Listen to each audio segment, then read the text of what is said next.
Selamat sore dan selamat datang kepada Bapak dan Ibu sekalian. Untuk kenyamanan dan kelancaran acara kita semua, Bapak dan Ibu sekalian yang hadir di sini dimohon untuk mengganti dengan format nama Bapak dan Ibu sekalian ya. Terima kasih.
Selamat sore dan selamat datang kepada Bapak dan Ibu sekalian. Untuk kenyamanan dan kelancaran acara kita semua, Bapak dan Ibu sekalian dimohon untuk mengganti dengan format nama lengkap Bapak dan Ibu. Terima kasih.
Ya, baik. Selamat sore dan selamat datang kepada Bapak dan Ibu sekalian yang sudah hadir bersama kita. Untuk kenyamanan dan kelancaran acara kita bersama nih, Bapak dan Ibu bisa merename nama Zoom-nya dengan nama lengkap ya. Terima kasih Bapak dan Ibu.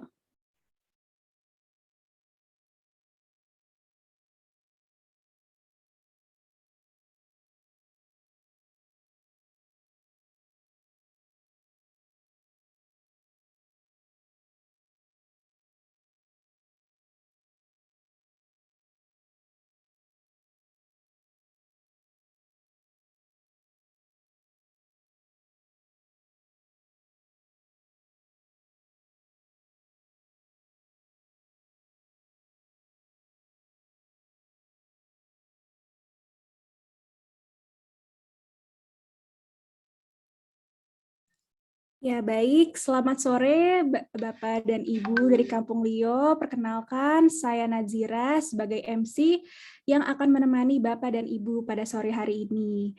Sebelumnya, sekali lagi saya ingatkan ya, Bapak dan Ibu jangan lupa untuk mengganti namanya nih dengan nama panjang ya Bu ya, nama lengkap. Terima kasih. Ya, baik. Sebelum memulai acara pada sore hari ini, alangkah baiknya kita berdoa sesuai agama dan kepercayaan masing-masing. Berdoa dipersilahkan.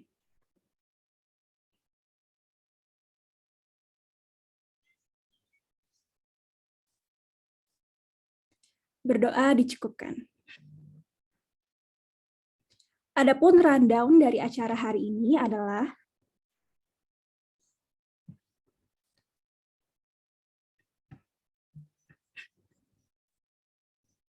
ya, untuk rundown acara hari ini akan dimulai dengan pembukaan yang selanjutnya pembukaan oleh moderator, pemaparan latar belakang tema yang dilanjutkan oleh perkenalan dan pembacaan CV singkat narasumber, kemudian dilanjutkan dengan sesi webinar oleh narasumber, sesi pertanyaan dan klarifikasi, kemudian dilanjutkan dengan sesi workshop, dilanjutkan dengan kesimpulan dan diakhiri dengan penutupan.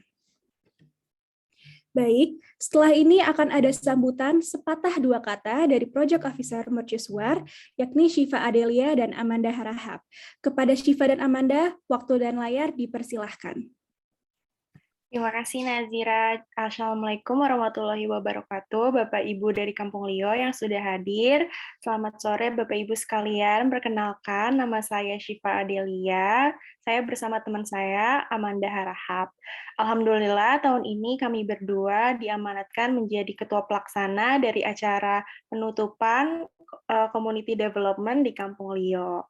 Kami ingin mengucapkan banyak terima kasih kepada Bapak dan Ibu yang sudah meluangkan waktunya hari ini untuk berpartisipasi menghadiri acara ini bersama kami. Semoga Bapak dan Ibu sekalian bisa mendapatkan manfaat dari seminar yang akan dibawakan oleh narasumber kita hari ini dan ilmunya dapat digunakan dalam kehidupan sehari-hari nantinya. Selamat menikmati acara Bapak Ibu. Terima kasih banyak. Wassalamualaikum warahmatullahi wabarakatuh.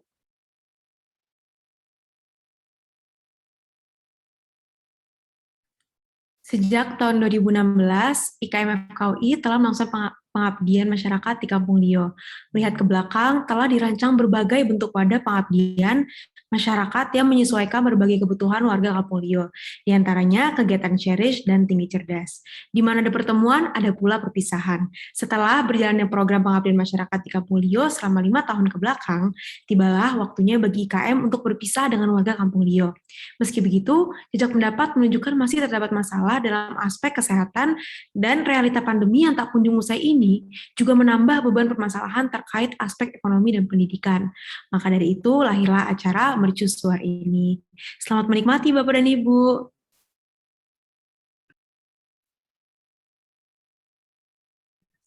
Baik, tanpa menunda lagi, sekarang kita bisa beralih ke acara utama kita, yaitu webinar dengan topik cara mengatur keuangan pribadi, yang akan dibawakan oleh Kak Niko Yosafat. Sebelumnya, izinkan saya untuk membacakan CV dari narasumber kita.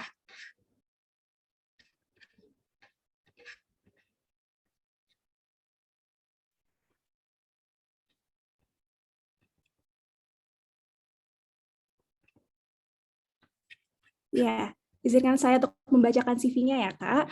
Baik, Kak Niko pernah menempuh pendidikan di Caritas Senior High School pada tahun 2019 sampai 2013, kemudian dilanjutkan dengan Intensive Course Program pada Januari sampai Februari 2018, dan kemudian menempuh jenjang pendidikan di Fakultas Ekonomi dan Bisnis Universitas Indonesia pada tahun 2014 sampai 2018. Kemudian untuk pengalaman pekerjaan sendiri, Kak Niko bekerja sebagai ekonomis di Ciptadana Sekuritas Asia pada tahun 2019 sampai sekarang, dan kemudian di OJK, di Departemen Ekonomi FEB UI, Bank Indonesia, dan Lembaga Manajemen FEB UI.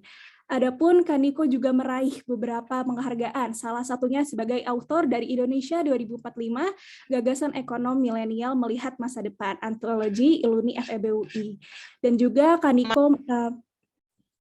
Niko memiliki segudang pengalaman di bidang organisasi dan sukarelawan, dan juga tentunya pengalaman di public speaking. Dan juga lain-lainnya yang tidak bisa disebutkan satu persatu karena keterbatasan waktu. Wah, tentunya keren banget ya kalau dilihat dari CV-nya nih narasumber kita sore hari ini.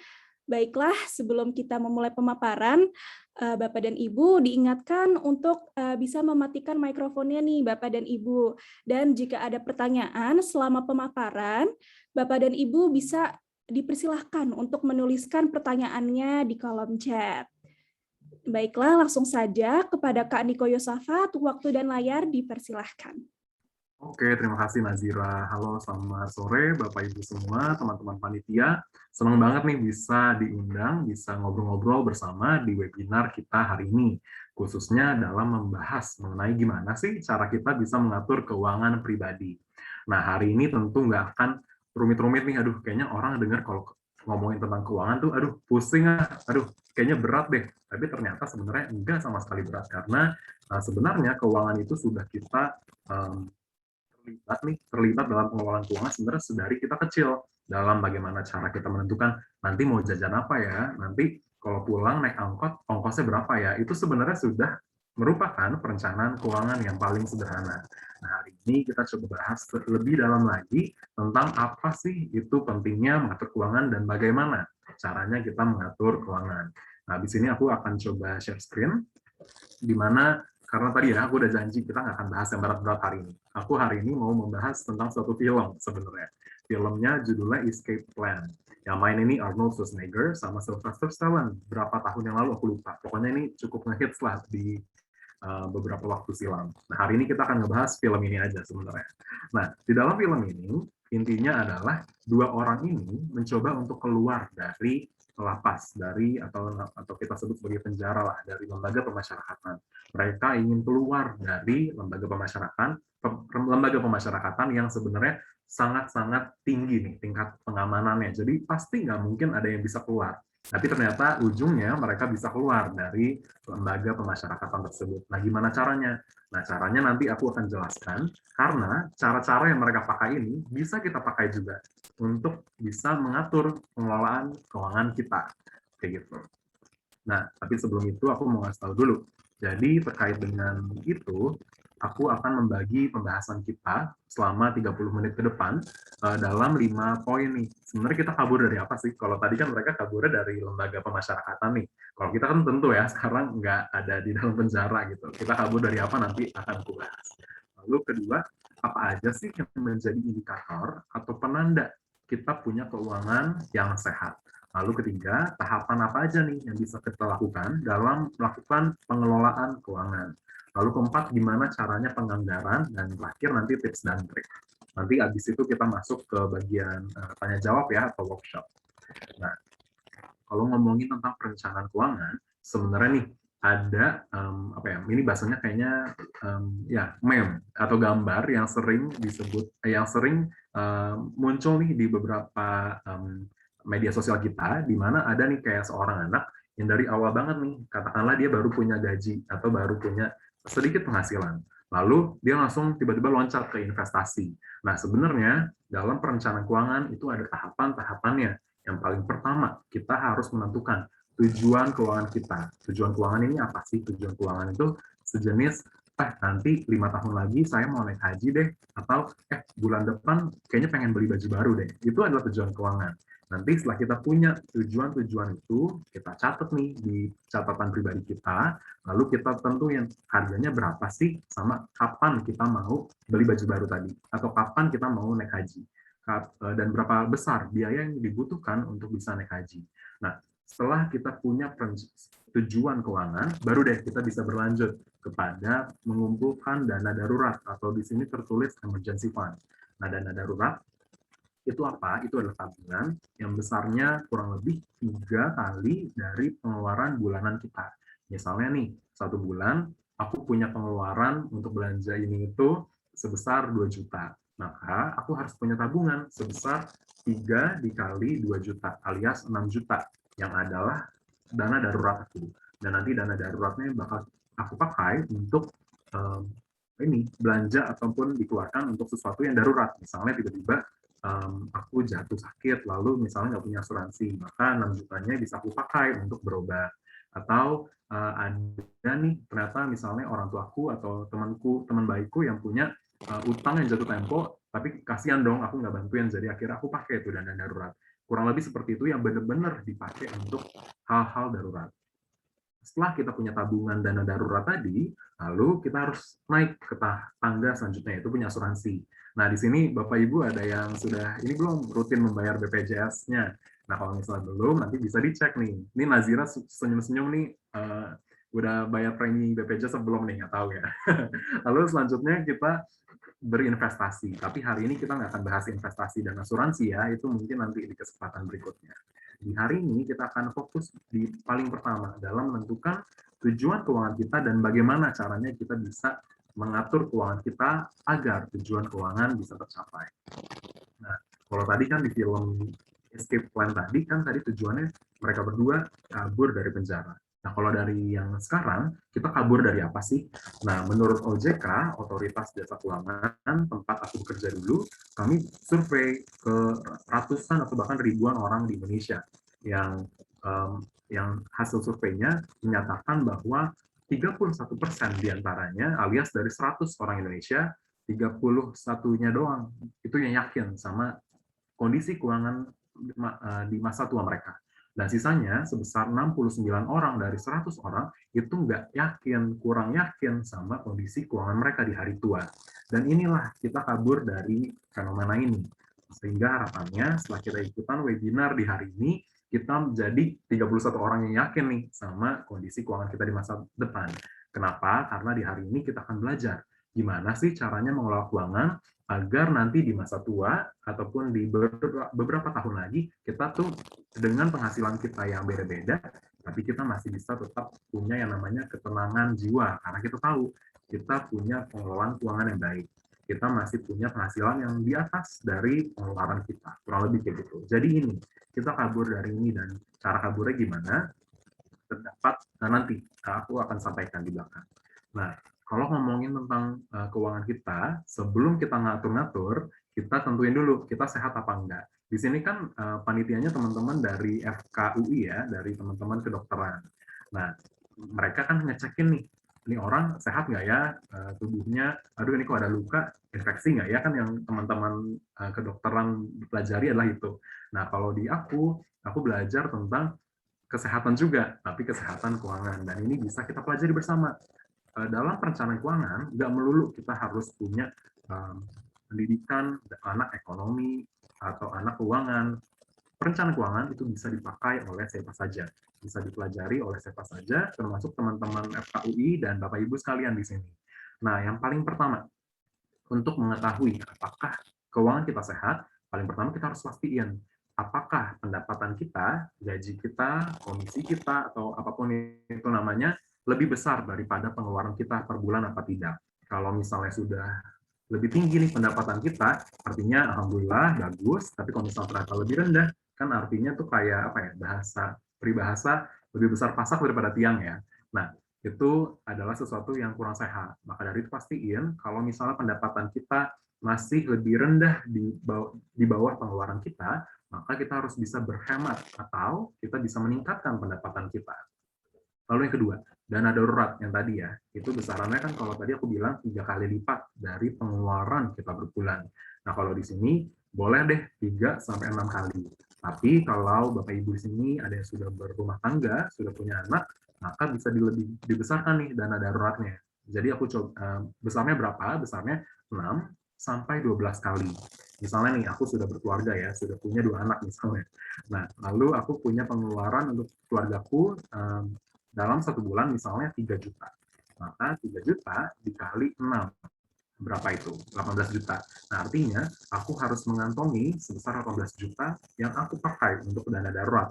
Misalnya tiba-tiba anak jatuh sakit, atau misalnya ada kondisi darurat tertentu, seperti kecelakaan, ataupun tadi jatuh tempo bayar hutang, dan segala macamnya deh, yang itu nggak boleh dilewatkan jatuh temponya atau bayarnya. Kayak gitu. Jadi itu dana darurat. Ini sangat-sangat penting. Lalu yang ketiga, oh ya, sebelum ketiga, terkait dengan dana darurat, kalau misalnya tabungan kita belum sebesar 3 dikali pengeluaran kita per bulan, maka artinya keuangan kita agak-agak kurang sehat. Nah, itu harus kita tabung-tabung dulu jadinya. Lalu yang ketiga, terkait dengan cicilan utang terjaga. Nah, kalau misalnya nih ada Bapak Ibu, teman-teman di sini yang punya utang, lalu tiap bulan cicilannya misalnya 5 juta gitu. Misalnya cicilan apa ya, motor kali ya. Misalnya 1 juta deh, bayar motor 1 juta per bulan selama 5 bulan ke depan. Nah, 1 jutanya ini maksimal banget adalah 35% dari pendapatan kita. Atau biar lebih gampang gini deh, misalnya kita punya pendapatan 10 juta. Maka dari 10 juta kita tadi, 3.500.000 itu adalah cicilan untuk kita ngebayarin utang kita. Kalau misalnya pembayaran cicilan kita lebih besar dari 3,5 juta, maka itu kurang sehat. Tapi kalau misalnya ternyata Bapak Ibu di sini nggak ada cicilan, misalnya langsung bayar cash nih untuk beli apapun, ya itu lebih bagus kayak gitu. Tapi kalau mau nyicil silahkan, yang penting tidak lebih dari 35% dari pendapatan kita.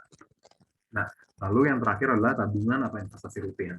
Ini berbeda daripada dana darurat yang di atas, karena kalau ini sifatnya nggak hanya untuk dana darurat aja, apalagi investasi, itu bukan dipakai untuk dana darurat. Tapi lagi-lagi kayaknya nggak akan kita bahas nih tentang investasi di hari ini. Nah, lalu ini adalah tahapan perencanaan keuangan yang aku pelajari dari menonton Escape Plan atau film yang tadi. Nah, kurang lebihnya aturannya itu sama kayak kita kabur dari lembaga pemasyarakatan. Yang pertama, ini gampang banget, cuma 3. Yang pertama, kita harus tahu dulu layout lapas yang kita mau kabur dari situ, atau kita tahu denahnya di mana. Misalnya, ini sel aku di sini, lalu di depan sana ada kantor kepala penjaranya, kayak gitu lah. Nah, maksudnya yang di sini adalah terkait dengan kita harus tahu kita tuh mau kemana sih. Kalau kita tahu denah lapasnya, kita harus tahu dulu pintu keluarnya di mana, kan kayak gitu. Nah, kita harus tahu juga dalam perencanaan keuangan kita harus tahu kita mau menuju kemana sih, kita mau menyasar apa.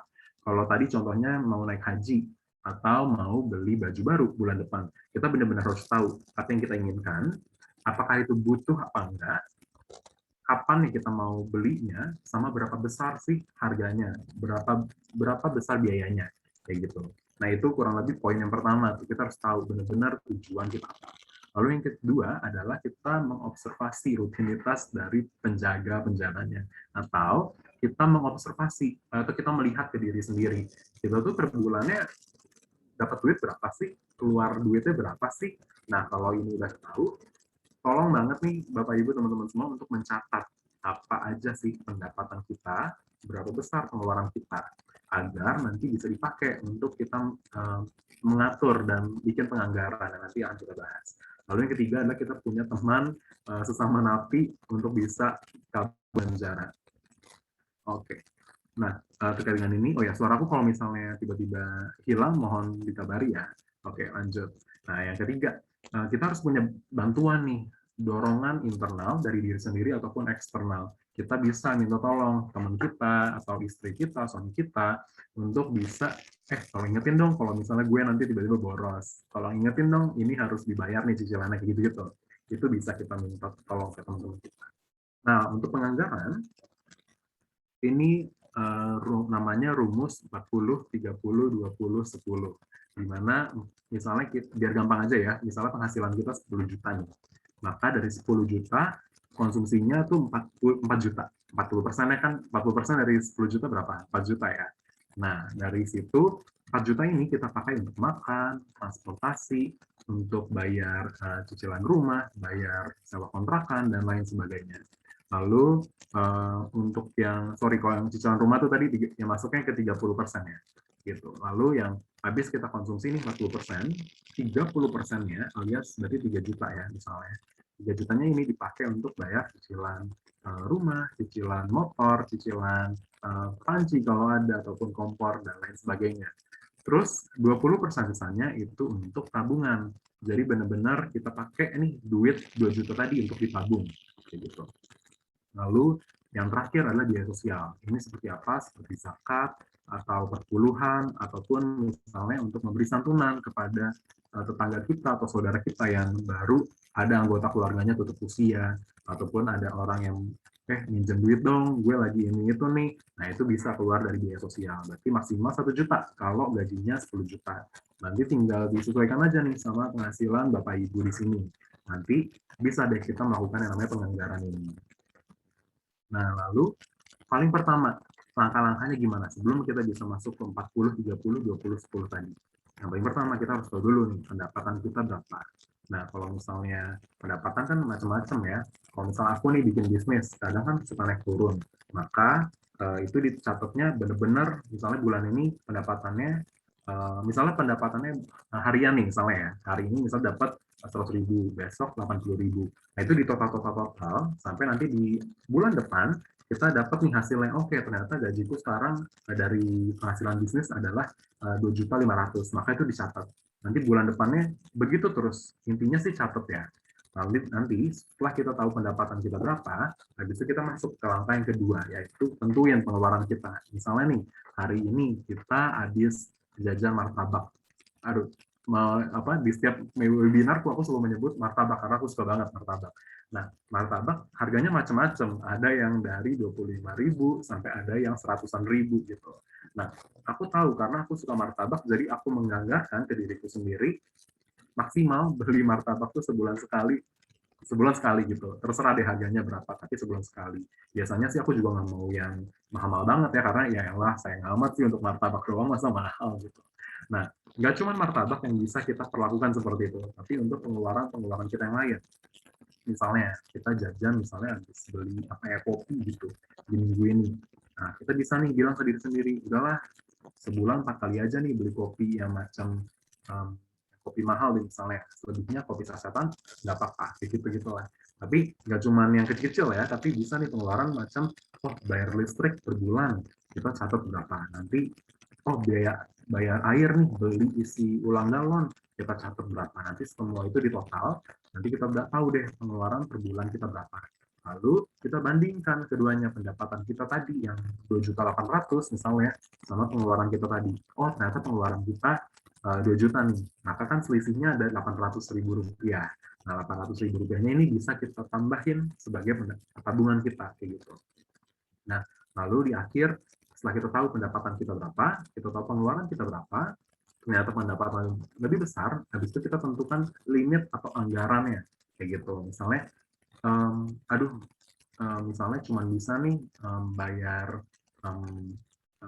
sewa kontrakan misalnya maksimal banget itu 800.000 per bulan, maka carilah kontrakan yang sesuai budget kita, yang sesuai anggaran kita, 800 nggak boleh lebih kayak gitu. Ataupun ini berlaku untuk hal yang lain-lain sih. Yang paling penting adalah gambarannya seperti ini. Kalau misalnya nggak ada cicilan ya bagus, jadi 30%-nya bisa masuk ke 40%, ditambahin kayak gitulah.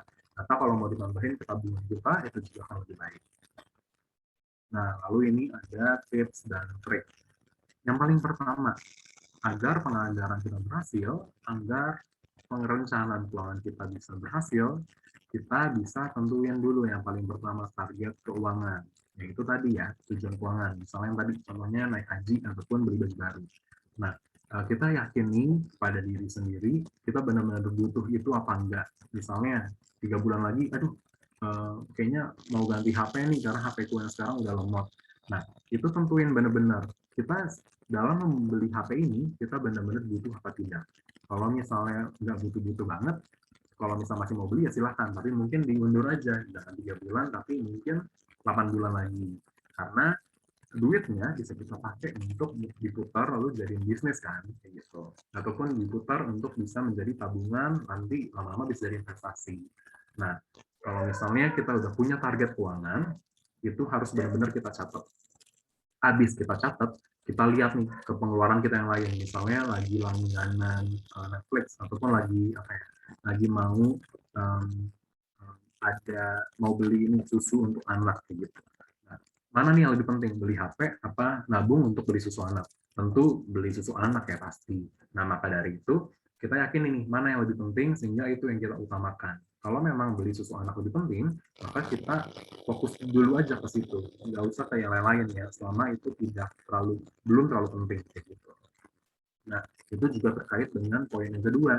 Kita benar-benar harus tahu mana yang kita butuhkan dan mana yang kita inginkan. Nah, kalau misalnya di sini contohnya martabak aku tadi ya, karena aku tahu martabak itu sebenarnya nggak penting banget, bahkan nanti kalau mungkin kata Nazira nanti kalau aku kebanyakan martabak bisa kena diabetes gitu. Ya, itu kan artinya bahaya ya. Maka dari itu, kita harus benar-benar tahu nih mana yang butuh, mana yang cuma sekedar keinginan. Tapi nggak masalah juga kalau kita ingin membeli sesuatu yang kita inginkan. Misalnya kita mau beli boba gitu, atau mau beli jajan-jajanan yang lain, itu nggak apa-apa. Yang penting kita sudah menganggarkan dari dulu kayak gitu. Nah, poin yang ketiga nih yang paling sering orang tuh suka, udahlah nanti deh, nggak usah deh. Kadang aku juga berpikir seperti itu ya, yaitu tentang catat. Dimana kalau tadi aku udah bahas tentang pengeluaran keuangan itu memang harus kita catat. Nah, bisa nih kita catat entah di buku itu sendiri, ataupun kita ketiklah di Excel, ataupun download di aplikasi di HP Bapak Ibu masing-masing. Tapi yang paling simple adalah catat di buku gitu. Nah, ini benar-benar penting karena ini bisa kita pakai untuk lihat rata-rata pengeluaran kita berapa sih, agar nantinya kita bisa ngitung-ngitung nih sebelum kita beli sesuatu yang mahal kayak gitu. Oh, kayaknya pengeluaran gue kan kurang lebih 3 juta ya per bulan. Kayaknya kalau misalnya bulan depan gue mau pindah kontrakan, kayaknya masih kurang deh ini duitnya. Jadi nggak usah deh, nanti aja kayak gitu. Atau dalam hal berbisnis, kita mau mau meningkatkan kapasitas warung kita misalnya. Nah, kalau misalnya kita nggak punya pencatatan ini, kita takutnya kecampur nih antara pengeluaran bisnis kita sama pengeluaran pribadi kita. Itu benar-benar harus Bapak Ibu pisahkan kayak gitu. Misalnya ada yang mau punya warung kelontong misalnya. Nah, tapi ternyata pencatatannya kecampur nih sama pengeluaran pribadi dan pencatatan bisnis kita, yaitu warung kelontong tadi ya. Kalau sampai kecampur, takutnya kita jadi nggak tahu nih keuntungan dari bisnis kita nih, dari warung kita berapa. Kalau misalnya itu sampai terjadi, maka takutnya ke depannya kita menjadi akan kesulitan dalam meningkatkan kapasitas warung kita. Kapasitas warung apa sih? Misalnya kayak kita beli kulkas untuk nantinya kita bisa jualan minuman-minuman yang manis yang butuh pendingin. Nah, kalau misalnya kulkas ini harus banget munculnya datang dari keuntungan bisnis kita, keuntungan dari warung kita gitu. Jangan sampai malah ternyata kulkasnya kepake dari duit yang harusnya kita tabung untuk beli susu anak, contohnya kayak tadi ya. Nah, itu dia pentingnya untuk mencatat dan memisahkan pengeluaran bisnis kita dan pengeluaran pribadi kita. Nah, lalu yang keempat adalah hati-hati terhadap risiko. Lagi-lagi, tabungan adalah hal yang sangat-sangat penting. Nah, tapi lebih di atasnya tabungan, ada yang namanya asuransi. Contohnya ya sih yang paling inklusif atau yang paling gampang nih kita beli atau kita pakai adalah BPJS, kayak gitu.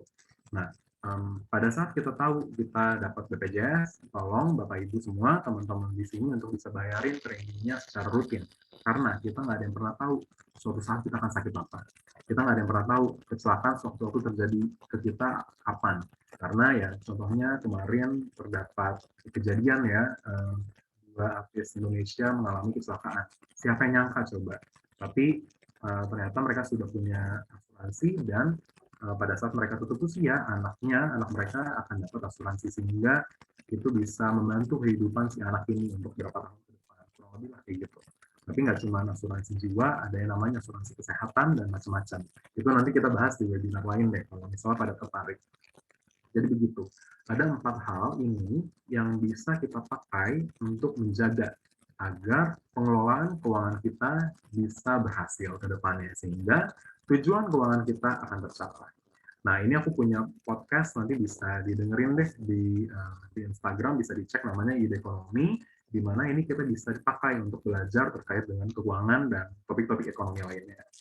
Nah, terakhir yang ingin ku sampaikan adalah jadikanlah menabungmu sama menyenangkannya dengan belanjamu. Alias, pada saat kita belanja, misalnya contohnya aku tadi ya, beli martabak. Aku seneng banget asli sama martabak.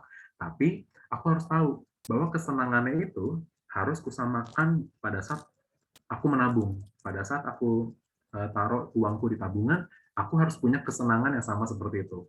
Agar apa? Agar upaya kita dalam menabung uang kita, menabung hasil jerih payah kita, bisa menyenangkan dan akhirnya bisa menjadi adiktif atau bisa menjadi ketagihan nih dalam menabung. Sehingga ke depannya kita punya uang yang cukup dalam mencapai tujuan keuangan kita. Kurang lebih dari aku seperti itu. Kalau misalnya nanti ada yang ingin menghubungi aku secara pribadi terkait dengan konsultasi keuangan ataupun yang lain-lain, itu bisa menghubungi aku di kontak aku yang ada di pojok kiri atau kanan ini. Gitu. Aku kembalikan ke Nazira. Terima kasih. Ya, baik. Terima kasih banyak nih Kak Niko atas pemaparannya yang sangat menarik dan juga sebenarnya relevan ya Kak, apalagi kita lagi di masa pandemi yang dimana sebenarnya kondisi ekonomi gitu, kayak pemasukannya naik turun gitu ya Kak. Jadi tentunya memerlukan beberapa pertimbangan, terus strategi pengelolaan, dan juga mungkin tadi tips dan trik yang Kakak udah sampaikan gitu ya, misalkan bisa kita lakukan.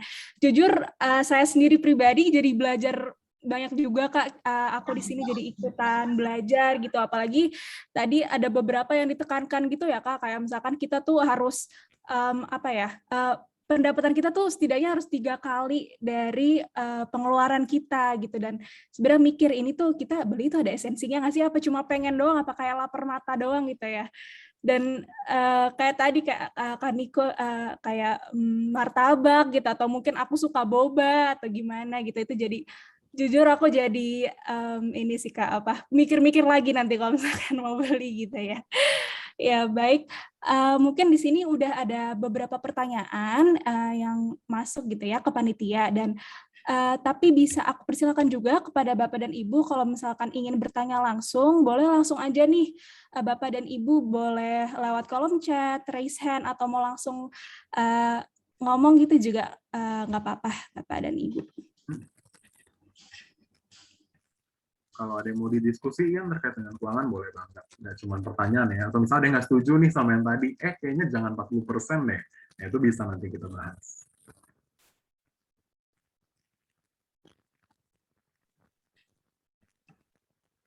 Ya betul, gimana nih Bapak dan Ibu? Boleh banget untuk bertanya, untuk diskusi, atau mungkin ada sanggahan tertentu atau tambahan gitu.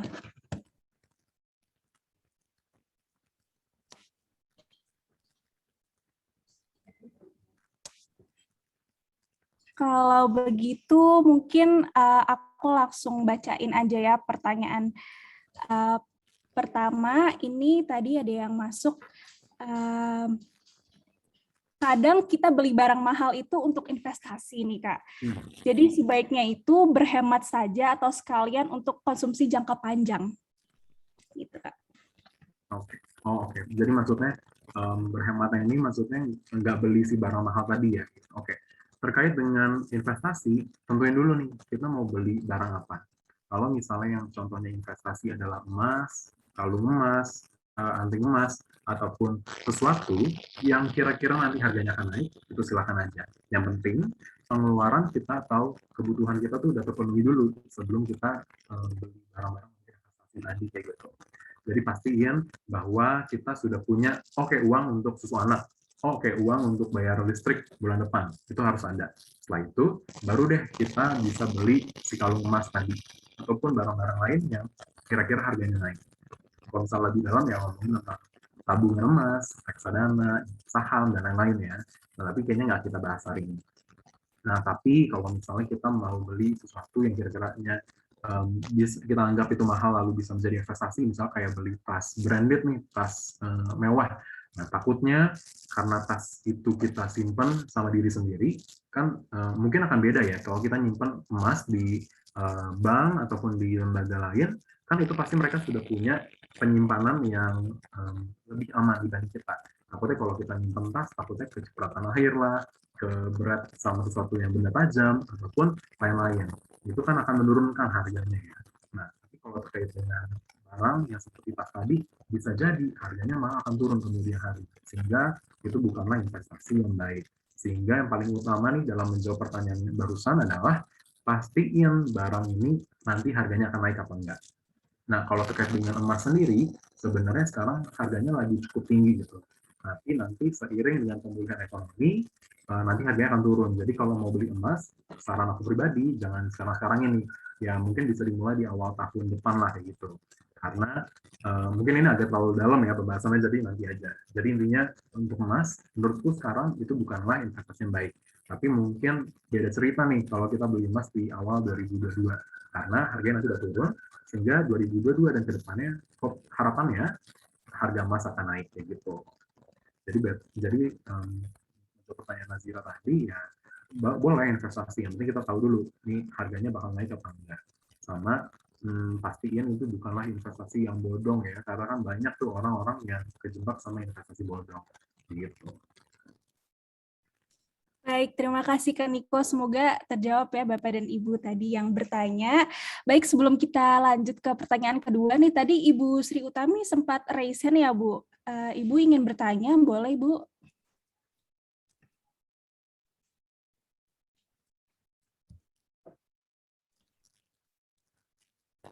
Iya Ibu, mungkin nanti boleh raise hand lagi ya Bu apabila ingin bertanya. Ya, baik. Kita lanjut aja dulu kalau gitu Kak, ke pertanyaan kedua. Gimana caranya punya dana darurat kalau pemasukan aja pas-pasan? Seperti itu Kak. Terkait dengan dana darurat, kan sifatnya mirip banget sama seperti menabung. Nah, terkait dengan pemasukan kita berapapun itu, karena aku juga kenal ada orang yang gajinya 20-an juta ke atas, tapi dia nggak punya tabungan karena dia konsumtif, karena dia boros. Nah, jadi intinya sebenarnya berapapun penghasilan kita tetap bisa menabung selagi kita memang sudah sadar bahwa kita menabung ini untuk apa sih gitu. Kalau untuk dijadikan dana darurat itu sebenarnya udah cukup motivasi yang cukup oke dalam kita menabung. Nah, kalau terkait dengan pemasukan yang pas-pasan ini, itu sifatnya sebenarnya sama dalam kita menabung apapun. Maksud aku kayak gini. Jadi tabungan itu sifatnya adalah harusnya disisihkan, bukan disisakan. Misalnya di bulan ini kita punya penghasilan 2 juta kayak gitu. Nah, selama kita dapat 2 juta ini, tabungan kita potong dulu dari 2 juta. Misalnya kan tadi tabungan 20% ya. Berarti ambil dulu nih 200 ribunya, nanti 1.800.000-nya terserah deh mau dipakai untuk apa gitu. Yang penting 200 ribunya ini udah kita simpen dulu gitu. Kita masukin ke tabungan kita yang lain atau taruh di celengan kita yang lain sehingga kita udah pastiin 200 ribu ini nggak akan kotak-atik. Karena orang-orang yang boros di luar sana memperlakukan tabungan adalah seperti menyisakan. Jadi misalnya hari ini dapat duit nih 2 juta, maka gue nabungnya nanti aja deh di akhir bulan kayak gitu. Ternyata udah habis 2 jutanya kayak gitu. Jadi sebaiknya sisihkan terlebih dahulu. Untuk besarannya berapa dan darurat, misalnya kan tadi harusnya 3 kali dari pengeluaran kita ya. Misalnya dana darurat harusnya 6 juta gitu. Gak masalah kalau kita nabung dana darurat dari hari ini sampai tahun depan baru dapat atau baru kekumpul 6 juta, itu nggak apa-apa. Yang penting kita punya niatan, kita punya komitmen untuk bisa nabung sampai kita dapat 6 juta sebagai dana darurat gitu. Jadi nggak apa-apa, nggak masalah. Berapapun pemasukan kita, yang penting kita punya komitmen untuk menabung dan disisihkan terlebih dahulu kayak gitu. Oke, baik Kak Niko. Jadi prinsipnya itu sebenarnya disisihkan tuh di awal ya Kak. Jadi bukan ada disisakan di akhir supaya yang harusnya untuk keperluan apa jadi kemana-mana gitu larinya ya Kak. Oke, mungkin ini di kolom chat box untuk everyone nih. Kak, ada pertanyaan. Terima kasih sebelumnya untuk informasinya Kak Niko. Saya mau tanya, kalau saya tipe orang yang nggak bisa mencatat pemasukan atau pengeluaran, adakah saran atau cara lain untuk mengontrol ekonomi saya agar tetap bisa menabung? Seperti itu, Kak. Kalau memang benar-benar nggak bisa nih melakukan pencatatan pemasukan atau pengeluaran, itu sebenarnya tetap pastiin bahwa di kepala kita semua tercatat gitu. Karena nggak mungkin, karena hampir tidak mungkin bahwa kita punya kontrol atau punya kontrol terhadap keuangan kita kalau kita nggak ingat terkait dengan bulan lalu gue bayar sekolah anak berapa ya, aduh bulan lalu pendapatan gue berapa ya. Kalau misalnya bisnis kan beda-beda ya, kadang-kadang naik turun. Nah itu tetap harus kita catat. Kalau misalnya tidak bisa catat tertulis, pastiin itu tercatat di otak kita. Tapi kan tentunya nggak semua orang punya ingatan yang setajam itu ya. Nah jadi pasti ini Bu Marwa kalau bisa atau diusahakan dulu deh, catat dulu kayak gitu. Kalau misalnya, nah bulan ini bisa nih catat, bulan depan, aduh lupa nih nggak catat, bukan berarti bulan depan, bulan selanjutnya lagi, kita nggak usah catat. Pastiin aja nih, pada saat kita lagi niat, pada saat kita lagi ada waktu, kita mencatat. Kalau misalnya kadang-kadang suka mager gitu, suka males gerak, males nyatet, ya nggak masalah, namanya juga manusia kan wajar ya, hilaf kayak gitu, jadi nggak apa-apa. Tapi pada saat kita lagi ada niatan, oke, gue harus nyatet nih, ya udah catat tuh pendapatan sama pengeluaran. Oh iya, terkait dengan penganggaran dan pencatatan, pada saat kita mencatat pengeluaran kita bulan ini, misalnya berapa, alangkah lebih baik di waktu yang sama kita juga tulis kira-kira pengeluaran kita bulan depan berapa. Nanti di bulan depannya kita akan ngikutin sama catatan kita yang ada dari bulan sebelumnya. Jadi kita udah nentuin dulu nih, pokoknya gue harus keluar duit sekian untuk beli sekian. Kalau ada hal-hal yang lain-lain di luar itu, ya kita nggak usah beli dulu gitu, karena nggak kita anggarkan sebelumnya. Gitu. Oh Baik, iya, Kak Niko. Untuk ini yang iya, nyatet Marcel Jonathan, sorry ya kalau jawabannya panjang. Nggak apa-apa Kak, nggak apa-apa Kak. Oke. iya baik, Kak. Untuk Bu Marwa, bagaimana Bu? Apakah sudah terjawab atau masih ingin bertanya lagi nih Bu? Boleh langsung aja, Boleh langsung banget. ngomong di sini. Iya, betul. Boleh langsung ngomong aja Ibu, atau di kolom chat, atau mau langsung unmute, ngomong bersama-sama di sini, boleh Ibu. Baik, sudah jelas berarti ya Bu ya? Iya, baik. Terima kasih Bu Marwa atas pertanyaannya. Kita boleh next aja ya Kak ke pertanyaan selanjutnya. Boleh. Oke, baik. Di sini ada pertanyaan, bagaimana cara menentukan pendapatan kalau pendapatan kita tidak menentu dan belum pasti selalu ada. Misalkan pekerjaannya itu menjadi tukang harian atau mingguan gitu. Oke. Ini menarik nih, karena hampir di semua acara yang aku isi pasti selalu ada pertanyaan terkait dengan ini. Dan jawabannya tetap sama, yaitu kita harus mencatat pendapatan kita harus nih, misalnya kita baru mulai bekerja nih bulan ini ya, maka dari itu misalnya dapat pendapatan misalnya 1 juta bulan ini, kita catat 1 juta. Di bulan depan, oh ternyata menurun dikit nih, misalnya 750.000, kita catat. Lalu bulan depannya lagi, oh ternyata naik dikit nih, 1.100.000. Nah, setelah kita punya tiga bulan pencatatan itu, nanti bulan depannya kita bisa kira-kira aja, oh dari 3 bulan ini kita totalin tuh, misalnya berapa tadi? 750.000 ditambah 1 juta ditambah 1,1. Nanti kan bagi 3. Nah, kan kita dapat rata-ratanya tuh. Nah, itulah yang kita pakai dalam menentukan kira-kira pendapatan kita ke depannya berapa, sehingga pengeluaran kita nggak boleh lebih dari itu.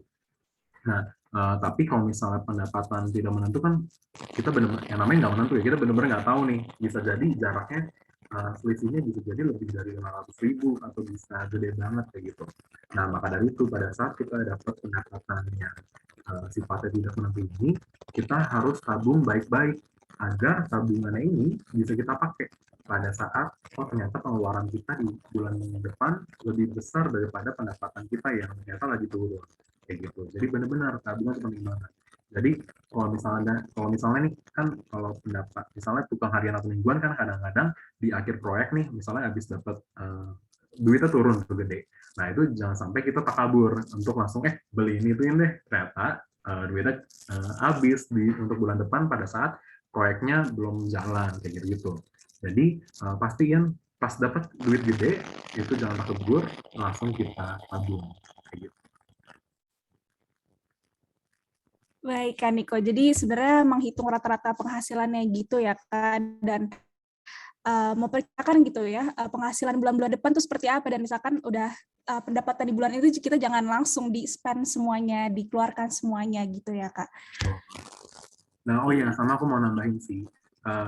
Aku kan kalau saat ini bekerja ya di suatu perusahaan, sama aku juga punya bisnis. Nah, dan terkait dengan bisnis kan memang ya naik turun gitu. Nah, mungkin ini bisa dipakai juga nih untuk teman-teman Bapak Ibu di sini, pada saat kita yakin atau pada saat kita tahu bahwa pendapatan kita nggak menentu atau masih merasa pendapatan kita kurang, yang harus dilakukan adalah, mungkin ini tidak gampang sih, tapi perlu aku sampaikan, bahwa kita bisa mencari sumber pendapatan lainnya kayak gitu.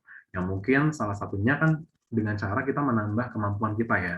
Dengan ikutan kegiatan seperti ini, itu harapannya bisa menambah pengetahuan kita, menambah kemampuan kita, sehingga nanti bisa kita pakai untuk kita bisa dapat pekerjaan yang lain kayak gitu. Jadi harapannya nggak apa-apa, berapapun pendapatan kita, tapi kita masih punya kemampuan dari diri sendiri untuk bisa meningkatkan pendapatan kita suatu saat kayak gitu. Oke, baik Kak Niko. Kita boleh lanjut ke pertanyaan selanjutnya, Kak? Boleh dong. Oke, nah ini sebenarnya tadi udah sempat di-mention mungkin ya Kak saat pemaparan gitu, cuma mungkin masih ada yang penasaran nih Bapak atau Ibu, bagaimana cara menahan diri nih sebenarnya agar tidak membeli hal yang nggak penting gitu. Oke.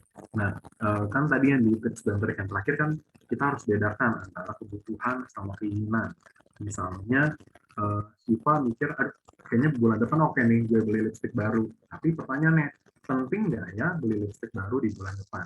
Kalau misalnya itu tidak mengganggu stabilitas hidup kita, maka kan sebenarnya itu nggak penting-penting amat kayak gitu. Nah, jadi benar-benar pastiin nih di bulan kita mau beli suatu barang itu benar-benar butuh apa enggak. Dan kita coba pikir, kalau misalnya nih barang nggak ada, apa yang akan terjadi? Kayak gitu. Sampai barangnya ini kita nggak punya, lalu ternyata hidup kita jadi sengsara, atau jadi kualitas hidup kita menurun, atau jadi kayak kita tidak, atau kita akan mengalami kesulitan dalam mencapai tujuan kita, maka itu adalah kebutuhan kalau misalnya itu sampai terjadi. Jadi dibeli aja. Kayak gitu. Itu yang paling pertama. Yang kedua adalah kita udah mencatat dari bulan sebelumnya. Gue mau beli apa ya bulan depan gitu. Kalau ternyata tidak ada di catatan kita, tapi ternyata di bulan depan kita tiba-tiba kepikiran mau beli ini maka itu nampaknya disimpan aja untuk bulan berikutnya. Kita catat dulu, lalu bulan berikutnya baru beli kalau emang itu penting. Nah, lalu yang ketiga, di strategi dalam perencanaan keuangan, sebenarnya kan perencanaan keuangan itu hal yang pribadi lah. Misalnya kayak kan kayaknya agak jarang ya orang Indonesia bilang, gue dapat duit 5 juta nih ke orang ya gitu kan agak jarang ya, tiba-tiba ngasih tahu. Nah, tapi nggak apa-apa kalau kita minta tolong ke teman kita, ke saudara kita, atau ke siapapun itu yang bisa kita percaya untuk mereka ingetin ke kita, lu hemat-hemat dong, bulan ini kan pengeluaran lagi gede nih, jangan belanja yang aneh-aneh deh, kayak gitu. Maka itu bisa kita lakukan, kayak gitu. Jadi minta tolong orang bukanlah hal yang tidak adalah hal yang penting juga untuk kita lakukan, kayak gitu. Mungkin kalau misalnya lebih advance, lebih canggih lagi, kita bisa pakai aplikasi. Aku punya aplikasi namanya 1000 gitu. Nanti kalau misalnya Bapak Ibu di sini bisa buka HP-nya lalu download aplikasi, itu tinggal ketik aja 1000 gitu, SRIBU. Nanti di situ bisa kita tentuin nih, oke, gue mau beli barang ini bulan depan. Nanti dia akan ngingetin kita kayak gitu. Tapi lagi-lagi kan nggak semua orang rajin ya pakai aplikasi. Aku sendiri juga kadang malas pakai aplikasi. Jadi aku lebih suka mencatat gitu. Iya, baik Kak. Berarti tadi bisa mempertimbangkan gitu ya Kak, prioritas kebutuhan. Apakah ini tuh sebenarnya sekedar keinginan atau memang kebutuhan. Kemudian kita juga bisa mencatat dari bulan sebelumnya gitu. Kalau kita memungkinkan gitu untuk beli di bulan berikutnya. Juga meminta tolong gitu ya Kak kepada bisa teman gitu ya atau keluarga gitu ya. Ini penting banget sih Kak menurut aku untuk nahan gitu. Biasanya kalau misalkan yang deket tuh kayaknya lebih bisa menyadarkan kita gitu kayak untuk jangan beli yang nggak penting gitu. Dan sama tadi terakhir aplikasi ya Kak. Jadi bagi Bapak dan Ibu sini mungkin bagi yang tadi nggak bisa tidak sering nulis gitu, bisa menggunakan apakah Bapak dan Ibu ada yang ingin bertanya lagi? Dipersilakan banget nih, Bapak dan Ibu boleh di kolom chat atau raise hand atau mau langsung ngomong aja juga bisa. Nih Bapak dan Ibu di sini.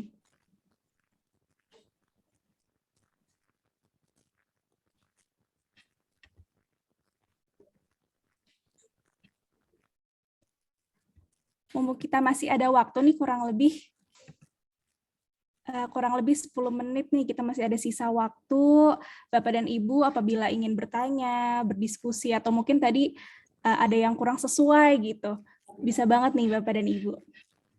Ada menunggu terkait dengan perencanaan keuangan, kan tadi aku bilang itu hal yang pribadi ya, kan karena jarang orang ember, gue habis dapat duit sekian gitu lah, jarang juga orang kayaknya, bulan depan gue mau beli laptop baru nih harganya sekian, kan agak jarang ya. Nah, tapi terkait dengan perencanaan keuangan, pada saat kita sudah berkeluarga, komunikasi keuangan adalah hal yang sangat penting gitu. Bahkan sebenarnya sebelum berkeluarga, misalnya, itu adalah hal yang perlu kita komunikasikan juga sebelum kita melangkah lebih lanjut. Karena takutnya pada suatu waktu kita mau beli ini barang A, tapi ternyata suami kita atau istri kita kayak, ngapain beli barang itu, kan nanti jadi pusing sendiri ya. Jadi sebaiknya dikomunikasikan kayak gitu. Kalau misalnya udah terlanjur menikah, ya bukan terlanjur sih biasanya. Kalau misalnya sudah menikah, ya maka nggak apa-apa komunikasikan dulu dari sekarang. Karena banyak loh sebenarnya kasus-kasus rumah tangga terjadi akibat masalah keuangan, bukan karena masalah uangnya kurang ya, tapi ternyata malah perbedaan tabiat dalam mengelola keuangan masing-masing, mengelola keuangan keluarga kayak gitu. Jadi komunikasi keuangan adalah hal yang sangat penting. Baik, tentunya ya Kak, komunikasi gitu agar keduanya sama-sama bersinergi gitu maksudnya dalam mengatur keuangan gitu di rumah tangga. Baik, ini kalau dilihat ada Ibu Laras nih dari tadi yang memperhatikan gitu ya. Halo Ibu, gimana nih Bu? Apa ada pertanyaan gitu atau ingin ya mengatakan sesuatu seperti itu Bu Laras? Halo Kak, maaf ya telat, baru pulang kondangan. Kenapa? Iya, jadi ketinggalan materinya, jadi aku nggak ngikutin dari awal. Bingung mau nanyain apa juga. Nggak apa-apa Kak Laras. Mungkin ya terkait biar tetap ngomongin tentang keuangan. Kalau dari habis kondangan ya, kan biasanya orang habis kondangan kayak ngasih duit, apa ya nama duitnya ya? Amplop. Amplop ya, amplop.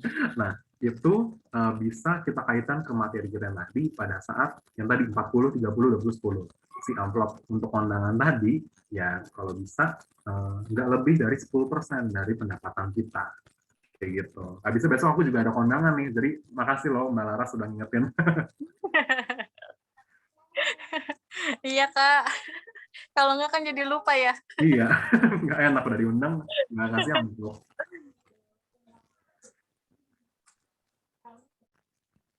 Iya baik, berarti dari Kak Lara sendiri udah jelas seperti itu ya, atau mungkin ada yang ingin didiskusikan nih Kak, masalah keuangan gitu Kak.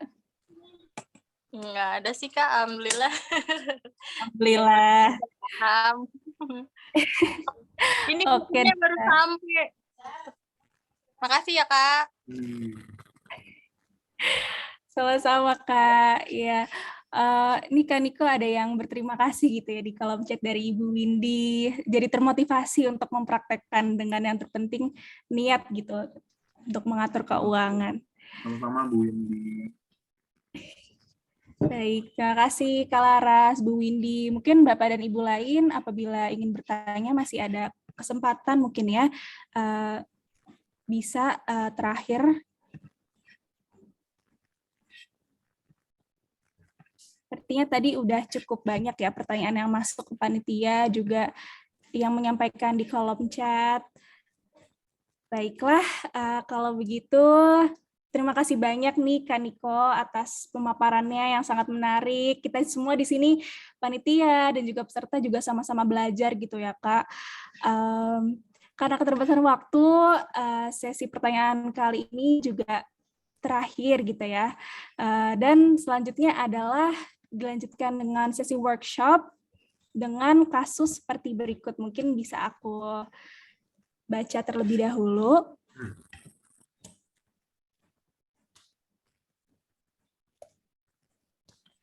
Ya, baik. Anda merupakan seorang ibu atau ayah dari 2 anak. Tahun ini anak kedua Anda akan masuk ke sekolah dasar sehingga akan ada pengeluaran untuk seragam dan peralatan menulis seperti buku, pulpen, pensil, dan lain-lain. Setiap bulan Anda menghasilkan uang dari jualan makanan sebesar 2 juta dengan modal 500.000. Lalu Anda tertarik untuk membeli baju online seharga 100.000. Bagaimana Anda mengatur uang Anda selama sebulan? Oke, nah ini menarik nih terkait dengan kasus yang kalau tadi kan ya ibaratnya kayak teori gitu, takutnya pada saat dipraktekin bingung gimana cara prakteknya. Nah ini dengan kasus kita harapannya bisa lebih bisa lebih belajar, bisa lebih paham gimana sih cara mempraktekkan teori-teori yang udah ada. Nah di sini kita artinya sudah punya tanggungan 2 orang anak. Nah ini asumsinya atau kita anggap aja ya si ibu atau ayah ini pasangan ini dua-duanya bekerja gitu, jadi ada pendapatan.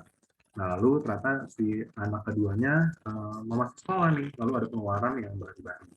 Lalu ternyata, jualan makanan, anggap aja ibu dan ayah ini bisnisnya bareng, jual masaknya bareng-bareng gitu, jualannya bareng. Jadi penghasilan keluarga adalah 2 juta dengan modal sebulan 500.000. Lalu pengen beli baju online seharga 100.000 rupiah. Gimana cara ngaturnya? Nah, paling pertama kita buka buku kita, lalu kita anggapnya bagi 2 deh. Biasanya aku punya catatan selalu ini kan satu halaman ya, kelihatan ya nanti. Misalnya ini adalah satu lembar deh. Biasanya aku selalu lipat 2 kayak gitu. Jadi ini kalau dilihat pas dibuka kiri kanan ini udah kayak beda halaman kayak gitu lah. Nah jadi bisa nih ada satu lembar Bapak Ibu lipat, lalu pas dibuka kan udah kelihatan nih garisnya di tengah. Nah di sini tulis ini untuk pendapatan, lalu di sini tulis untuk pengeluaran. Setelah kita ada 2 nih, 2 tabel kayak gitu, dua pembagian, yang kiri pendapatan, kanan pengeluaran, maka habis itu ditulis di bawahnya pendapatan, tulis 2 juta kayak gitu. Di pengeluaran yang paling pertama ditulis adalah modal tadi 500.000, berarti modal usaha 500.000. Nah di bawahnya kita tinggal tulis, kita bisa tulis pengeluaran pasif. Itu pengeluaran pasif isinya apa aja, ibarat ini kita nggak ngapa-ngapain tapi tetap harus keluar tuh duit, misalnya bayar kontrakan, kita tulis misalnya berapa, 600.000 gitu. Lalu konsumsi biaya makan sehari-hari, misalnya sehari makan sekeluarga ini 40.000, lalu tinggal dikali aja sama 30 hari gitu, berarti berapa ditulis. Lalu uang sekolah anak ditulis, bla bla bla. Setelah ditulis kan nanti ketahuan tuh pengeluarannya berapa, lalu dibandingin deh sama yang di kiri tadi, yaitu pendapatan. Misalnya ternyata kan berarti pendapatan bersihnya adalah 1.500.000 ya. Nah maka nanti di bawah tinggal tulis lagi pendapatan bersih 2 juta dikurang 500.000 modal usaha tadi, kan berarti 1,5 tuh. Nah lalu tinggal dibandingin, ini pengeluaran kita di luar modal usaha tadi 1,5 apa enggak. Kalau kata di bawah 1,5 alias pengeluaran lebih kecil daripada pendapatan, kan artinya alhamdulillah ya. Tapi kalau ternyata lebih besar, nah itu harus bisa kita kurangin dari modal usaha, atau kita bisa hemat-hemat, atau kita bisa meminjam ke orang terdekat kayak gitu. Nah tapi di sini anggap aja pengeluarannya masih lebih kecil daripada pendapatan kayak gitu. Jadi misalnya ada sedikit uang yang bisa ditanggung.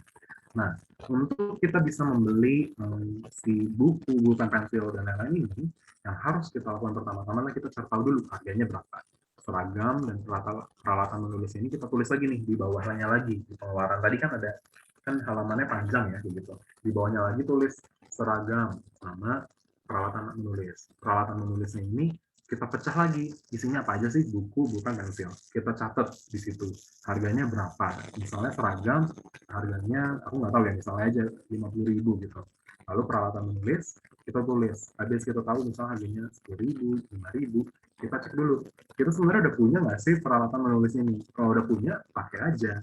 Pun di sini kan anaknya ada 2. Kalau misalnya anak yang pertama, misalnya udah SMP, lalu anak ini mau masuk SD, tanya dulu nih ke kakaknya, Kak, masih punya nggak baju SD-an dulu? Kalau misalnya masih ada, pakai. Ini nggak masalah banget kita pakai barang punya orang lain, karena memang ya kalau misalnya itu bisa membantu keuangan kita, kenapa enggak? Karena ini prinsip yang dipakai juga sama mamaku dulu kayak gitu. Kalau punya, jadi aku 4 bersaudara gitu. Kalau misalnya abangku nih punya baju, pada saat aku agak gedean, ya baju abangku aku pakai gitu. Dan itu nggak masalah. Toh oke juga pada saat dipakai kayak gitu. Jadi itu bisa kita terapkan di sini. Jadi nggak melulu kita harus beli barang baru kayak gitu.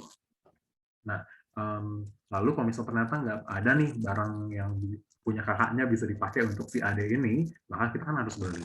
Nah, pada saat udah kita totalin berapa nih seragam dan peralatan menulis, ya itu langsung aja dibeli selama kita masih ada uang untuk itu kayak gitu ya. Nah, kalau di sini kan menjadi persoalan adalah lalu Anda tertarik untuk beli baju online seharga 100.000. Nah, kalau misalnya catat, misalnya bulan ini, oh ternyata ada nih duit lebih dari 100.000 kan, artinya bisa dipakai nih buat beli bajunya ya. Nah, kalau misalnya beli bajunya ini nggak butuh-butuh banget, ya udah tulis aja di, misalnya ini kan misalnya halaman untuk keuangan bulan ini gitu. Nah, kita ambil lagi halaman berikutnya, misalnya belakangnya ataupun kertas baru untuk itu tulis, pengen deh bulan depan nulis untuk beli baju online harganya 100.000 gitu. Kenapa? Karena jangan sampai kita menjadi orang yang impulsif atau kompulsif ya bahasanya, yang kayak pengen sesuatu, langsung beli deh kayak gitu. Nah, karena namanya juga perencanaan keuangan kan, sesuatu yang direncanakan mendadak kadang-kadang suka bikin deg-deg gitu. Jadi sebaiknya kalau misalnya ada sesuatu yang mau kita inginkan, kita rencanakan dulu agar nanti kita eksekusi atau kita beli di bulan depannya setelah direncanakan dengan matang kayak gitu. Jadi kalau kita mau nunda dulu nih beli baju online-nya ya nggak apa-apa, ditunda dulu kayak gitu. Kecuali baju kita kagak ada gitu sekarang, jadi ya gitu beli baju baru cepat gitu.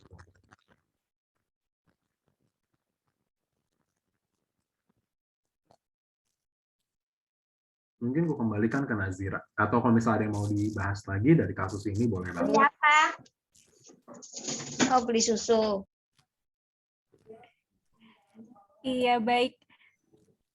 Terima kasih. Kak, untuk Bapak dan Ibu di sini mungkin bisa sharing nih pengalaman yang mirip dengan kasus seperti ini, begitu Bapak dan Ibu, atau ada yang ingin menanggapi, atau ada yang ingin didiskusikan, bisa juga sharing-sharing nih Bapak dan Ibu.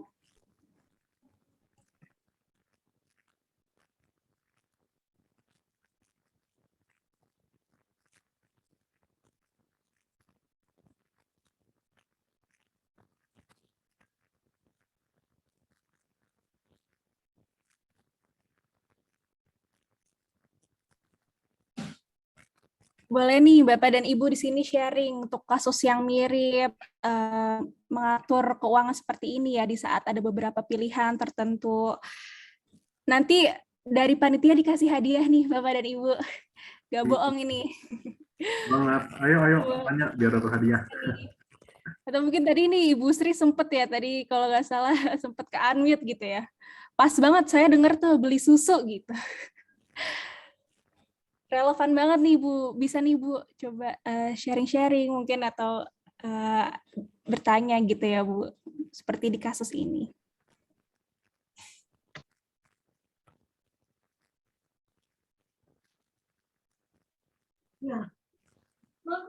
Kalau apa ya bingung mau nanya bingung Kalau semisal nih saya kan jualan nih ya, tapi kan modalnya sedikit. Nah, sedangkan kan kadang kan ada yang kalau orang mau ngewarung kan biasa kalau bisa pada ngutang kan Mbak. Nah kan kadang ngebon dulu. Nah kadang kan sebenarnya kalau kita nggak ada yang ngebon kan duit bisa kita kelola lagi. Nah, kadang itu kendalanya di situ. Berhentinya kalau pas banyak yang pada ngebon, terus kitanya mau nggak mau kan ngambil duit yang tabungan kita sendiri, dipakai buat modal lagi. Nah, itu solusinya gimana ya? Kan kita nggak mungkin juga kasihan kan sama orang, kalau orang nggak punya kan kita juga punya rasa perasaan, gitu loh. Kalau solusinya bagus gimana? Oke, makasih nih Bu Sri untuk pertanyaannya. Jadi ini kan sebenarnya terjadi banget ya di nggak cuma tapi orang lain. Karena aku pun punya tetangga beberapa ada yang buka warung ya gitu dan itu terjadi juga orang kasbon gitu kan atau ngutang dulu gitu ya. Nah sebenarnya karena memang lagi-lagi kita sebagai manusia kan pasti punya rasa tenggang rasa gitu kan untuk bisa menolong. Ini masalah kalau misalnya ingin kita memberikan ya kasbon tadi gitu ke tetangga kita. Tapi pastiin apakah ini bisa mengganggu kondisi keuangan kita atau enggak. Kalau misalnya tidak, misalnya masih cukup nih modal buat beli susu lebih banyak lagi untuk dijual bulan depan, ya kalau misalnya masih cukup nggak apa-apa.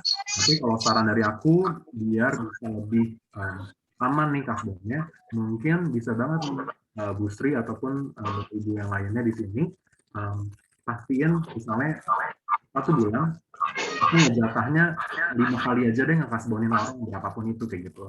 Kalau udah lebih dari 5 kali ya kita udah harus menahan diri nih untuk ngekasbonin ke orang. Paham sih orang lain butuh bantuan, tapi kita sendiri juga butuh uang itu kan kayak gitu, juga bisnis. Jadi nggak apa-apa kalau kita kasbonin, ya mungkin nggak lebih dari batas yang kita tentukan sendiri kayak gitu. Oh iya, kalau misalnya lebih, kita udah bisa menolak orang untuk kasbon ya dengan bilang, aduh maaf banget nih Bu gitu, nggak bisa. Bahkan nggak bisa, susah.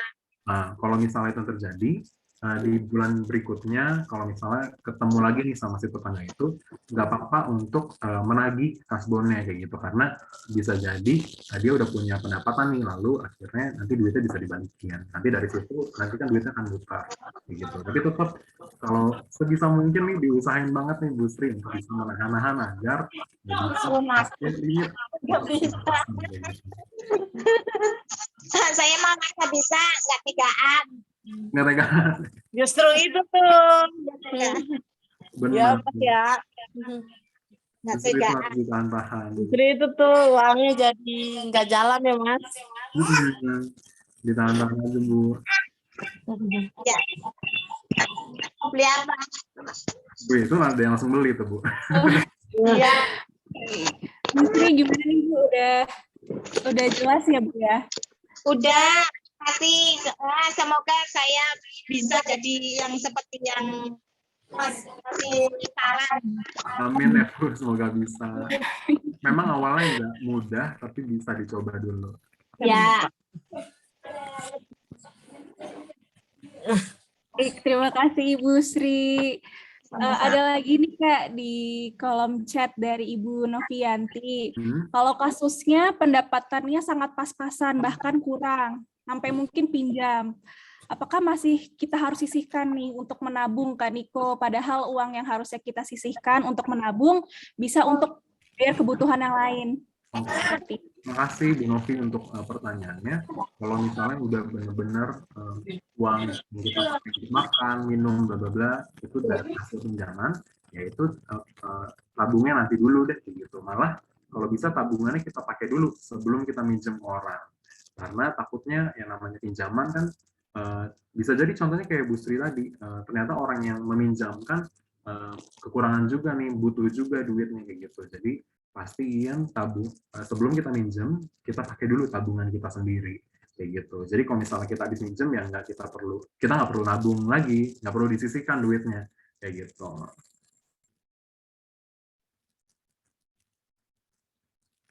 Baik, bagaimana nih Ibu Novianti? Apakah sudah cukup jelas Ibu atau gimana nih Bu? Intinya sih meminjam itu nggak apa-apa banget, yang penting kita kembalikan nantinya kayak gitu.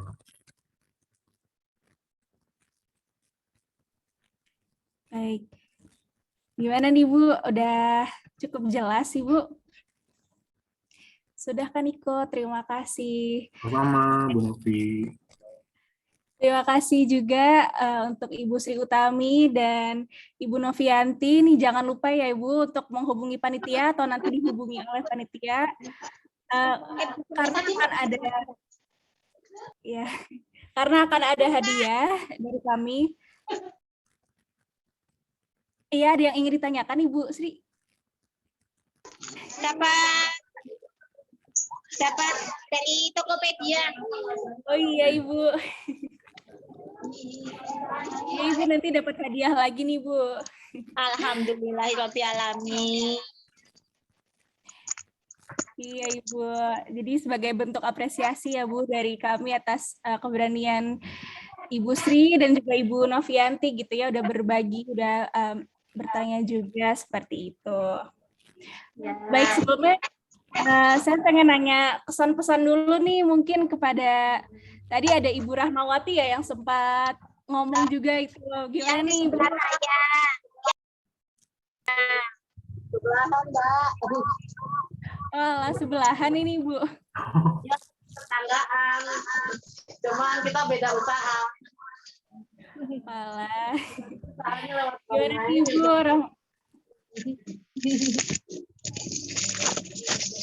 Aku dapat buku kayak gini. Iya Ibu, semoga berguna ya Ibu. Alhamdulillah.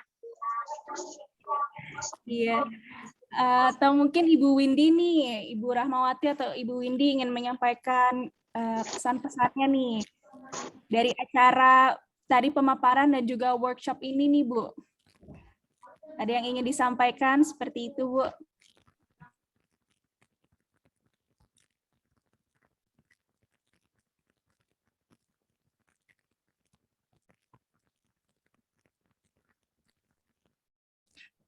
Atau mungkin boleh nih Bu Sri kalau mau ngomong lagi nih Bu. Ya semangat. Terus lakukan cara kayak gini terus mau kok Kak.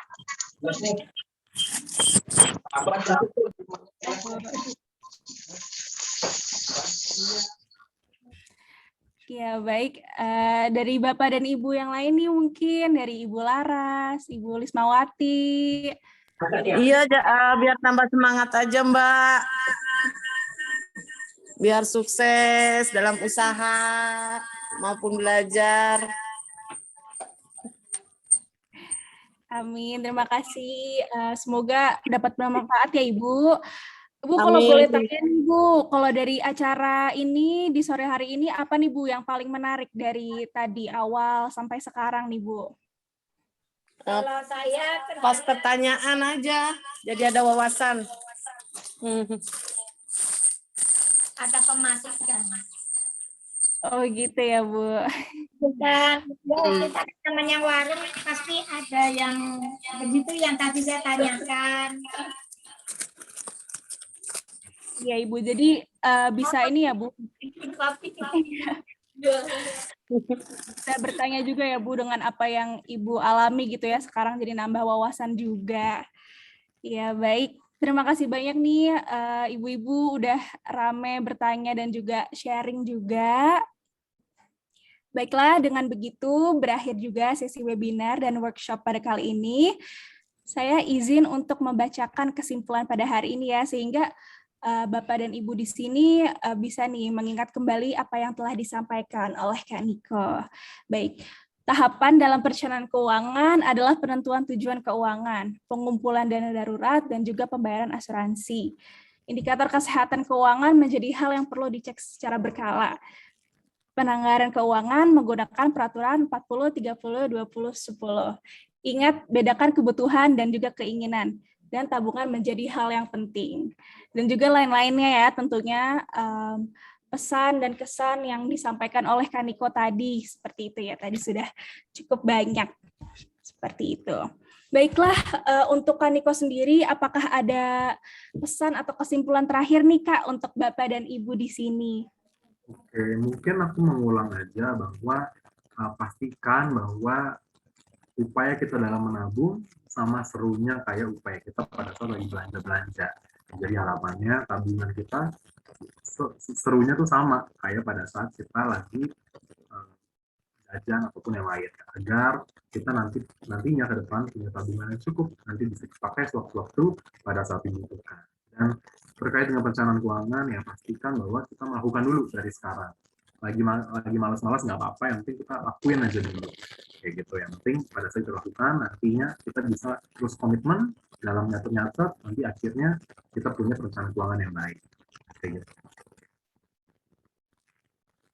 Baik, terima kasih banyak Kak Niko nih atas take home message atau pesan untuk kita semua di sini ya, khususnya kepada Bapak dan Ibu peserta di sini. Baiklah, selanjutnya akan ada sesi penyerahan sertifikat kepada Kak Niko sebagai narasumber kami pada hari ini. Untuk dokumentasi dipersilahkan untuk mengambil foto.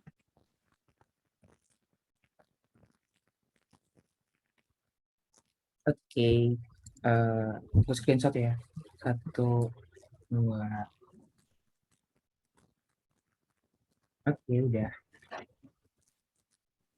Baik, acara akan dilanjutkan dengan sesi dokumentasi bersama seluruh peserta dan juga narasumber.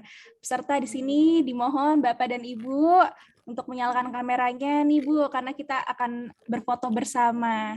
Yuk, Bapak dan Ibu di sini boleh dinyalakan kameranya. Bentar ya, Kak.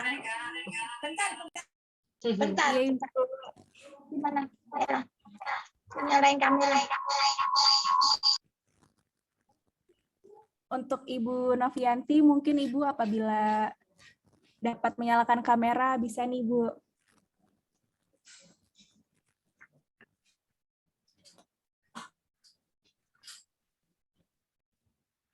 Bentar ya, Kak.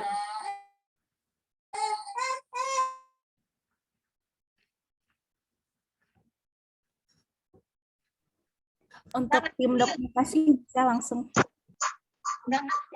Oke. Aku screenshot ya. 1, 2. Sekali lagi. 1, 2. Oke, udah.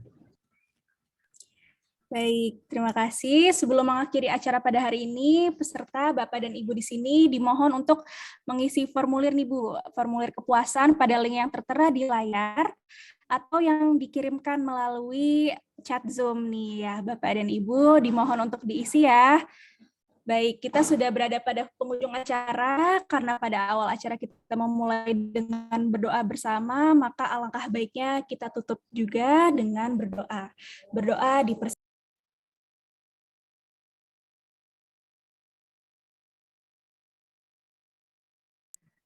berdoa di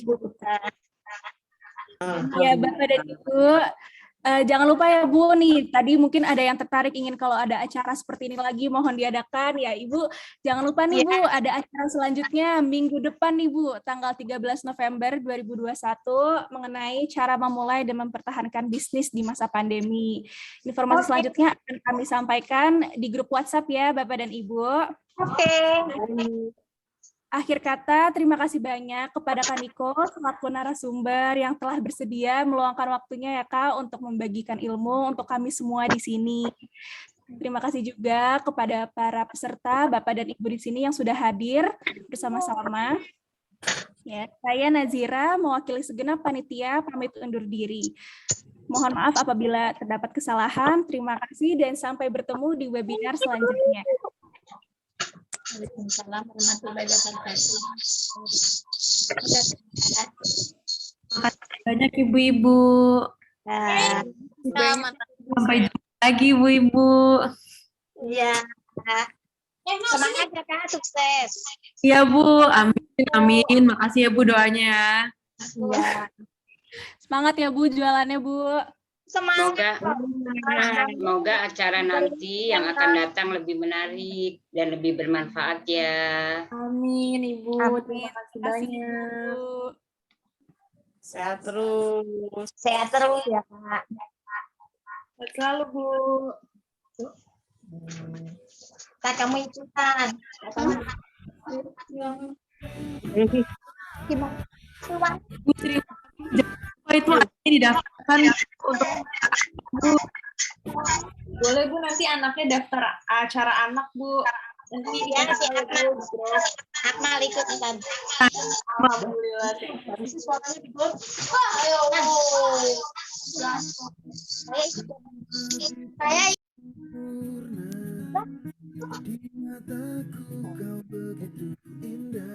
ini kita suruh ngisi yang ini. Nah, ini.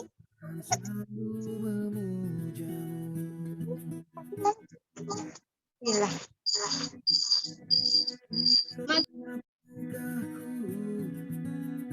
Ku kan selalu memikirkan dirimu, tak bisa ku bayangkan hidupku tanpa cintamu.